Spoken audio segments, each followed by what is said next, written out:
Personal finance opinions YouTube channel में एक और वीडियो में आपको खुशामदीद। आज की इस वीडियो में मैं पाकिस्तान स्टॉक मार्केट में सीमेंट सेक्टर की जो कंपनीज हैं उनका एक तकाबली जायज़ा करूंगा। ये एक कंपैरेटिव एनालिसिस आपकी खिदमत में पेश किया जाएगा।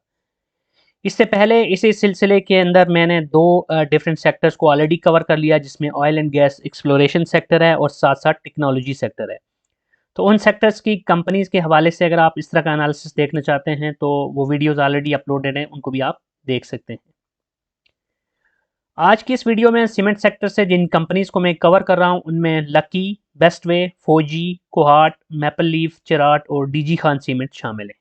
याद रहे कि सीमेंट सेक्टर के अंदर इन 7 कंपनीज के अलावा भी काफ़ी सारी और कंपनीज भी हैं, लेकिन सिर्फ इन 7 कंपनीज को कवर करने का मकसद ये है कि वीडियो एक तो ज़्यादा लंबी ना हो और दूसरा सिर्फ वही कंपनीज कवर की जाएँ जो कि in terms of market capital सबसे टॉप पे हैं।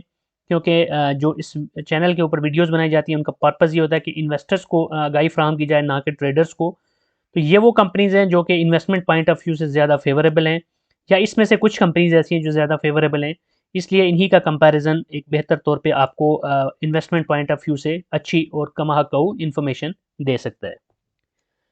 वीडियो में आगे बढ़ने से पहले आपसे रिक्वेस्ट है कि अगर आपने अभी तक इस चैनल को सब्सक्राइब नहीं किया तो चैनल को सब्सक्राइब करना और बेल आइकन को प्रेस करना मत भूलिएगा, क्योंकि इस तरह की वीडियोस काफ़ी मेहनत के साथ और रिसर्च के साथ आपके लिए प्रोड्यूस की जाती हैं। सबसे पहले जो क्राइटेरिया हम यूज़ करेंगे वो मार्केट कैपिटल का है, और उससे हम देखेंगे कि ये जो डिफरेंट कंपनीज़ हैं सीमेंट सेक्टर की, इनका मार्केट कैपिटल कितना है। क्योंकि नॉर्मली इन्वेस्टर्स की ये ख्वाहिश होती है कि वो ऐसी कंपनीज़ में इन्वेस्ट करें जिनका मार्केट कैपिटल अच्छा हो, विच मीन्स कि वो फंडामेंटली स्ट्रांग हों और उनके जो ओवरऑल बिजनेस मॉडल है वो भी स्ट्रांग हो।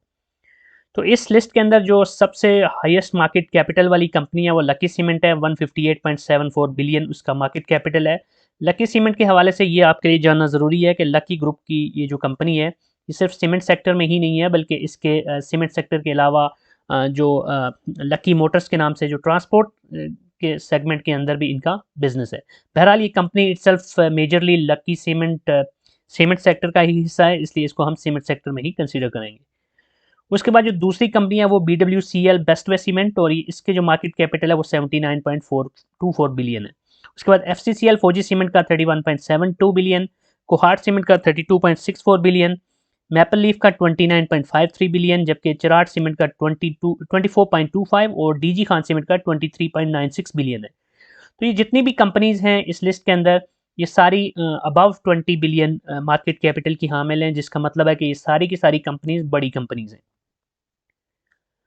अब हम प्राइस टू अर्निंग रेशो की बेस पे देखते हैं कि इन जो डिफरेंट कंपनीज हैं उनकी प्राइस टू अर्निंग रेशो क्या है। क्योंकि प्राइस टू अर्निंग रेशो एक ऐसी रेशो होती है जिसकी बेस पे आप बेहतर तौर पे आइडिया लगा सकते हैं कि कौन सी कंपनी इस वक्त अंडर वैल्यूड है, फेयर प्राइस्ड है या ओवर वैल्यूड है। तो इस सेक्टर के अंदर अगर हम देखें तो लकी सीमेंट की प्राइस टू अर्निंग रेशो 9.98 है, जबकि इस वक्त उसकी जो शेयर प्राइस है वो 492.37 रुपीज़ है।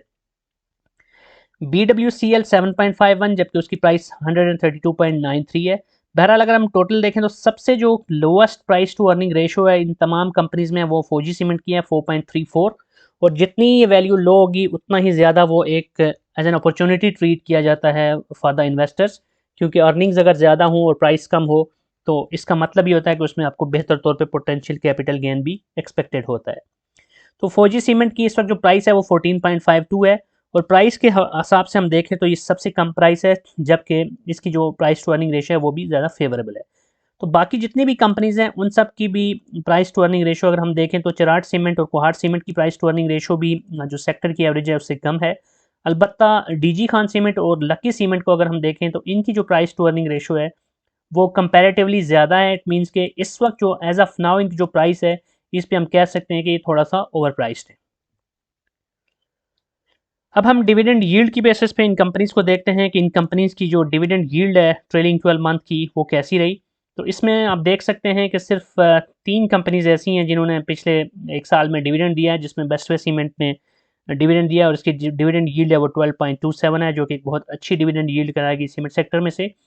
जबकि इसके अलावा चिराट सीमेंट की 2.60 और डीजी खान सीमेंट की 1.65 है। मैपल लीफ, कोहाट सीमेंट और लकी सीमेंट ने एज सच कोई डिविडेंड नहीं दिया, इसलिए इनकी जो डिविडेंड यील्ड है वो ज़ीरो है। बहरहाल ये जो डिविडेंड यील्ड यहाँ पर आपको नज़र आ रही है ये सिर्फ रीसेंट रिजल्ट्स की बेस पे है।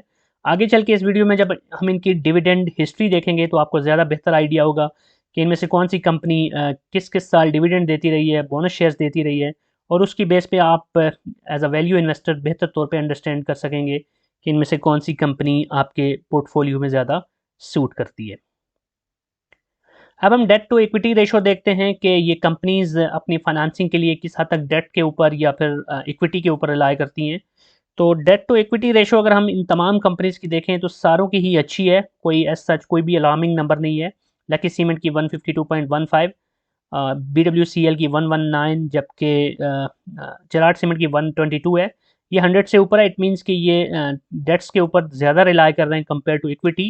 जबकि DGKC, MLCF और FCCL के केस में हम देख सकते हैं कि उनकी जो डेट टू इक्विटी रेशो है वो अगर परसेंटेज टर्म में देखें तो बिलो 100 है।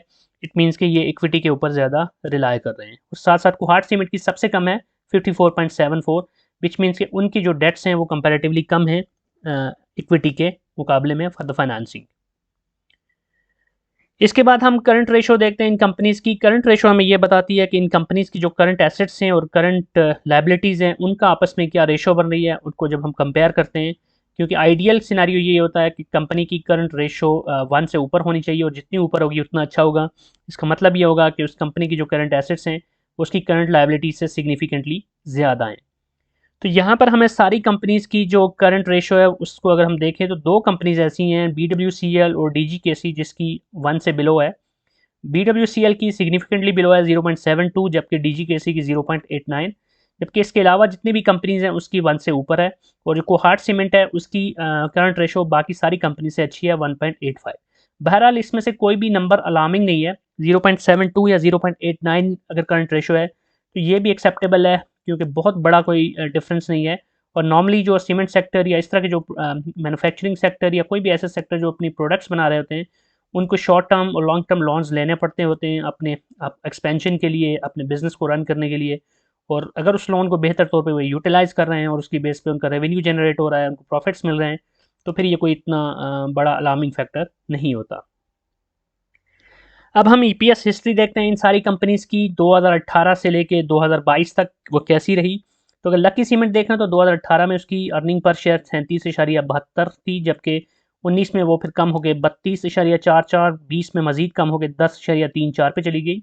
लेकिन फिर 2021 और 22 में उनकी जो EPS है वो बहुत अच्छे तरीके से इंक्रीज़ हुई है, 43.51 और 47.31।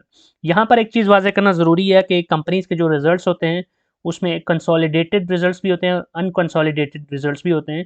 तो ये जो रिजल्ट्स मैं आपके साथ शेयर कर रहा हूँ ये अनकंसोलिडेटेड रिजल्ट्स हैं, क्योंकि बाज़ औक़ात ऐसे होता है कि जब मेरे नंबर्स यहाँ पे आप देखेंगे उसके बाद कंपनी की जो डिफरेंट वेबसाइट्स पे डेटा होता है उसमें बाज़ जगहों पे कंसोलिडेटेड रिजल्ट्स लिखे होते हैं, तो वो नंबर डिफरेंट होता है। तो ये आपने ज़हन में रखना है कि यहाँ पर मैंने जो नंबर मेंशन किए ये अनकंसोलिडेटेड रिजल्ट्स हैं। उसके बाद BWCL बेस्ट वेस्ट सीमेंट का अगर हम देखें तो इसकी जो EPS है वो भी हमेशा पॉजिटिव ही रही है। तो 2018 में इसकी 22 थी, लेकिन यहाँ पर एक थोड़ा-सा इस केस में आपको अलर्ट होना चाहिए इस चीज़ के ऊपर कि इनकी जो 2018 में EPS थी उसके मुकाबले में 2022 में EPS कम है। यानी पिछले 5 साल अगर देखें तो बजाय ये कि EPS बढ़ती, EPS में कमी आई है। लेकिन 2020 का नंबर अगर आप देखें तो तमाम कंपनीज़ ऑलमोस्ट नेगेटिव रही हैं सिवाय लकी सीमेंट और BWCL के, क्योंकि सीमेंट सेक्टर बहुत ज़्यादा रिलाय करता है गवर्नमेंट की पॉलिसीज़ के ऊपर और मुल्क के अंदर जो इकोनॉमिक ग्रोथ है और जो कंस्ट्रक्शन हो रही है उसके ऊपर। तो अगर कंस्ट्रक्शन स्लो डाउन होगी, इकोनॉमी स्लो डाउन होगी तो डेफिनेटली सीमेंट्स की सेल कम होगी, प्रॉफिट मार्जिन्स भी कम होंगे, कोल की प्राइसेस और दीगर जो इस तरह की जो रॉ मटेरियल होता है या इनको ऑपरेशंस के लिए जो जो मटेरियल चाहिए होता है, तो उन सारी चीज़ों की प्राइसेस भी बहुत ज़्यादा इम्पैक्ट करती हैं। कोविड के दिनों में ख़ास तौर पे बहुत ज़्यादा इकोनॉमी स्लो डाउन हुई है। तो 2020 के रिजल्ट्स में हमें नज़र आ रहा है कि मेजॉरिटी ऑफ द कंपनीज़ की EPS नेगेटिव में चली गई थी। तो BWCL की उसमें भी नेगेटिव तो नहीं गई, लेकिन ऑलमोस्ट 0 के करीब ही आप कह सकते हैं, 0.08। उसके बाद FCCL को अगर हम देखें तो इस कंपनी की जो EPS है वो 2018 में 2.49 थी, जबकि इस वक्त 2022 में इसके जो रिजल्ट आए उसमें 3.26 है। इसमें इंक्रीज़ तो नज़र आ रहा है, लेकिन इसमें भी हमें कोई इतना बहुत बड़ा इंक्रीज़ नज़र नहीं आ रहा। बहरहाल 2020 में देखें तो इसकी नेगेटिव थी। और यहाँ पर ये इंपॉर्टेंट है कि FCCL का जो रिसेंटली अस्करी सीमेंट का मर्जर हुआ है उसके बाद ये एक बड़ी कंपनी बन गई है और तीसरे नंबर पे ये कंपनी आ गई है पाकिस्तान के अंदर। तो इस चीज़ को भी आपने जहन में रखना है। उसके बाद कोहाट सीमेंट अगर देखें तो उसकी ईपीएस 2018 में 14.84 थी, जो कि 19 और 20 में फिर कम हुई, लेकिन फिर अगर हम 2022 में देखें तो उसकी 25.01 पे चली गई है, तो ये एक अच्छा इजाफा हमें देखने को मिल रहा है। फिर मैपल लीफ को अगर देखें तो उसकी जो ईपीएस है 2018 में 6.29 थी, और अब जो 2022 का रिजल्ट है उसमें उनकी जो ईपीएस है वो 3.3 है। तो यहाँ पर हमें कोई बहुत अच्छे रिजल्ट्स उसके नज़र नहीं आ रहे, उसकी जो ईपीएस है उसमें हमें कमी नज़र आ रही है। चिराट सीमेंट को अगर देखें तो 2018 में 12 रुपये, 19 में फिर 9 रुपये 7 पैसे, और 20 में नेगेटिव 9.74, जबकि लेटेस्ट अगर हम देखें 2022 का तो 22.93। तो बड़ा अच्छा जंप मारा है इन्होंने 2022 में अपनी अर्निंग्स के अंदर। डीजी खान सीमेंट को अगर हम देखें तो 2018 में इनके हाईएस्ट ईपीएस थी 20.17, लेकिन उसके बाद फिर ये कभी डबल फिगर में नहीं जा सके, हमेशा इनकी डबल फिगर से कम ही रही है। तो 2021 के मुकाबले में 2022 में भी इनकी जो ईपीएस है वो कम हुई है। तो यहाँ पर एक, जहाँ आप सारी हिस्ट्री देखें वहाँ पर ये भी देखें कि पिछले एक साल में कैसा रहा। तो पिछले एक साल में अगर हम देखें तो लक्की सीमेंट की ईपीएस में इजाफा नज़र आया, उसके अलावा एफसीसीएल की ईपीएस में भी हमें मार्जिनल सा इजाफा नज़र आया, कोहाट सीमेंट की जो ईपीएस है उसमें अच्छा खासा इजाफा हमें देखने को मिला, मैपल लीफ की ईपीएस में कमी हुई, चिराट सीमेंट का अच्छा खासा इजाफा हुआ, जबकि डीजी खान सीमेंट की ईपीएस में कमी आई है।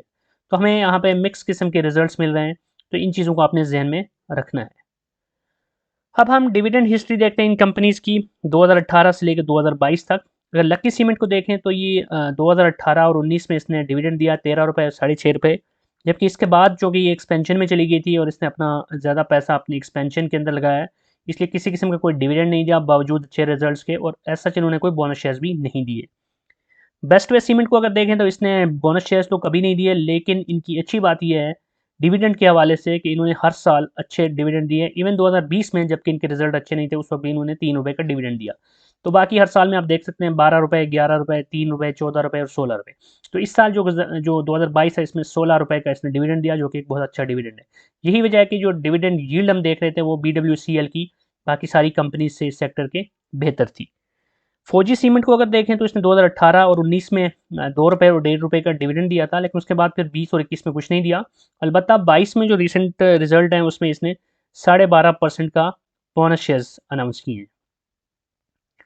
कोहाट सीमेंट को अगर हम देखें तो इसने 18 में 14 रुपये बोनस के साथ, 14 रुपये डिविडेंड के साथ 30% बोनस शेयर्स दिए थे। फिर 19 और 20 में इसने 5 रुपये और 2.5 रुपये दिए, लेकिन 21 और 22 में इसने ऐसा सच कुछ भी नहीं दिया। मैपल लीफ ने 2018, 19, 20 में आपको डिविडेंड दिया 3.75 रुपीज़, 2.5 रुपीज़ और 0.5 रुपीज़, लेकिन उसके बाद 21 और 22 में इसने कोई डिविडेंड नहीं दिया और ना ही कोई बोनस शेयर्स दिए। चिराट सीमेंट का अगर हम देखें तो इसने 2020 में कुछ नहीं दिया, क्योंकि 20 में रिजल्ट्स अच्छे नहीं थे कंपनीज के, लेकिन उसके अलावा हर साल इसने कुछ ना कुछ दिया है। 2018 में 5 रुपये, फिर 19 में 1 रुपया और साथ में 10% डिविडेंड, जबकि 21 में 2 रुपये 25 पैसे और 22 में इसने 3 रुपये दिए। डीजी खान सीमेंट को अगर हम देखें तो इसने भी 2020 में कुछ नहीं दिया, 20 में चूंकि कंपनी के रिजल्ट्स ही अच्छे नहीं थे, तो दैट्स प्रीटी मच ऑब्वियस। उसके अलावा अगर देखें तो 18 में इसने 4 रुपये 25 पैसे, 19 में और फिर 21 और 22 में 1-1 रुपया डिविडेंड दिया है। अब हम इन कंपनीज की अगर सेल्स का डेटा देखें, जो लास्ट एनुअल रिजल्ट्स हैं उसमें अगर हम सेल्स देखें तो जो सबसे ज़्यादा सेल्स किए हैं सीमेंट सेक्टर में वो लकी सीमेंट ने किए हैं 81.09 बिलियन की। ये अनकंसोलिडेटेड रिजल्ट मैं आपको बता रहा हूँ। उसके बाद जो सेकंड नंबर पे हाईएस्ट हमें नज़र आ रहा है वो बेस्ट वे सीमेंट का है 72.37 बिलियन की सेल्स। और उसके बाद जो तीसरे नंबर पे हाईएस्ट सेल्स हैं वो डीजी खान सीमेंट की हैं 58.04 बिलियन की, और फिर फौजी सीमेंट की 54.24 बिलियन, जबकि मैपल लीफ की 48.52 बिलियन, चिराट सीमेंट की 32.08, जबकि जो सबसे कम है इस लिस्ट के अंदर वो कोहाट सीमेंट की है 32.87 बिलियन। अब ये जो सेल्स हैं ये किस हद तक एनुअल जो नेट प्रॉफिट है यानी बॉटम लाइन है उसमें कन्वर्ट हुई है, ये इंपॉर्टेंट होता है देखना। तो अगर हम बॉटम लाइन देखें या एनुअल नेट प्रॉफिट देखें तो लकी सीमेंट का 15.29 बिलियन, तो जो सबसे ज़्यादा है वो लकी सीमेंट का है 15.29 बिलियन, जबकि बेस्ट वे का 10.24 बिलियन है। ये दो ऐसी कंपनीज हैं जिनके डबल फिगर्स में हैं, इन 10 बिलियन से ज़्यादा प्रॉफिट्स हैं। जबकि इसके बाद अगर हम देखें तो एफसीसीएल ने बड़े अच्छे 7.11 बिलियन के प्रॉफिट्स गेन किए हैं इस साल, और उसके बाद 5.02 बिलियन है कोहाट सीमेंट का। तो कोहाट सीमेंट की इंटरेस्टिंग चीज़ ये है कि उसकी सेल्स बहुत ज़्यादा नहीं थी, लेकिन फिर भी उसके 5.02 बिलियन है। जबकि मैपल लीफ की बहुत अच्छी सेल्स के बावजूद जो उनका प्रॉफिट है वो सिर्फ 3.62 बिलियन था, और चिराग सीमेंट का 4.45, जबकि डीजी खान सीमेंट की 58 बिलियन की सेल्स होने के बावजूद जो प्रॉफिट है वो सिर्फ 2.97 बिलियन था। इसके लिए हम नेट प्रॉफिट मार्जिन देखते हैं, तो वहाँ से हमें आइडिया होगा कि कंपनीज जो इतनी सेल्स कर रही हैं उसमें से जो उनका प्रॉफिट है वो कितना बनता है इन टर्म्स ऑफ परसेंटेज और इन टर्म्स ऑफ मार्जिन। तो हम देख सकते हैं कि जो सबसे अच्छा मार्जिन है, प्रॉफिट मार्जिन है, वो लकी सीमेंट का है 18.86%। मीन्स के जित 81 की सेल्स पे 15.29 का प्रॉफिट, और अगर हम इसको परसेंटेज टर्म में देखें in terms of net profit margin तो वो सबसे अच्छा है। दूसरे नंबर पे जो सबसे अच्छा नेट प्रॉफिट मार्जिन है वो कोहाट सीमेंट का है। 32.8 बिलियन की सेल्स के साथ उन्होंने 5.02 बिलियन का प्रॉफिट कमाया, जो कि परसेंटेज टर्म में नेट प्रॉफिट बनता है 15.27%। जो तीसरे नंबर पे है वो चिराग सीमेंट का है 13.87%, जबकि फौजी सीमेंट का 13.11%। ये चारों ऐसी कंपनीज हैं जिनके net profit margin double figures में है। जबकि डीजी खान सीमेंट का अगर हम देखें तो 5.12% बनता है, और मैपल लीफ का जो नेट प्रॉफिट मार्जिन है वो बनता है 7.46%। तो इससे हमें बेहतर तौर पे आइडिया होता है कि कौन सी कंपनी कितनी सेल्स करती है और उसमें से कितना उसका फिर कन्वर्ट होता है टू बॉटम लाइन प्रॉफिट। ये थी आज की वीडियो जिसमें सीमेंट सेक्टर की जो बड़ी बड़ी कंपनीज हैं उसके हवाले से आपसे इंपॉर्टेंट डेटा शेयर किया गया। याद रहे कि ये इन्फॉर्मेशन आपके लिए एजुकेशनल पर्पज़ के लिए है, ताकि आप बेहतर तौर पे अंडरस्टैंड कर सकें। इन जनरल ये सारी कंपनीज अच्छी हैं, और लॉन्ग टर्म अगर हम देखें तो एक लंबे अरसे से बिजनेस में हैं और उनकी अच्छी सेल्स भी हैं और अच्छे प्रॉफिट्स भी हैं। लेकिन फिर भी आपको अपनी इन्वेस्टमेंट स्ट्रेटजी के हिसाब से, आपकी जो रिस्क एपिटाइट है उसके हिसाब से डिसीजन लेना है कि इनमें से कौन सी कंपनीज आपके लिए फेवरेबल है। बहरहाल ये भी आपको जहन में रखना चाहिए कि सीमेंट सेक्टर पाकिस्तान में जो इस तरह के कंट्रीज़ होते हैं, डेवलपिंग कंट्रीज़ होते हैं, उसमें इसकी डिमांड हमेशा रहती है, क्योंकि अभी इस मुल्क में बहुत डेवलप होना है। लेकिन साथ साथ आपने ये भी जहन में रखना है कि मुल्क के अंदर जो इकनॉमिक कंडीशंस होती हैं, जो गवर्नमेंट पॉलिसीज़ होती हैं, ये सारी चीज़ें, जो इंफ्रास्ट्रक्चर बिल्डिंग है, कंस्ट्रक्शन इंडस्ट्री है, इसके ऊपर बहुत ज़्यादा इम्पैक्ट डालती हैं। और जितना कंस्ट्रक्शन इंडस्ट्री फले फूलेगी उतनी ही सीमेंट की सेल ज़्यादा होंगी, और जितना कंस्ट्रक्शन के हवाले से, प्रॉपर्टी के हवाले से और इंफ्रास्ट्रक्चर डेवलपमेंट के हवाले से गवर्नमेंट की तरफ से कट डाउन होंगे, टैक्सेस बढ़ाए जाएंगे, या फिर इन्फ्लेशन बढ़ेगी, तो उतना ही सीमेंट सेक्टर की सेल्स के अंदर कमी आएगी। तो that's it from this video. I hope कि ये इन्फॉर्मेशन आपके लिए यूज़फुल होगी। अगर आपका कोई भी क्वेश्चन है, कोई भी फीडबैक है, तो आप कमेंट सेक्शन में लिख सकते हैं। और अगर आपको ये वीडियो पसंद आई है तो चैनल को सब्सक्राइब करना और बेल आइकन को प्रेस करना, वीडियो को लाइक करना मत भूलिएगा। Thank you very much.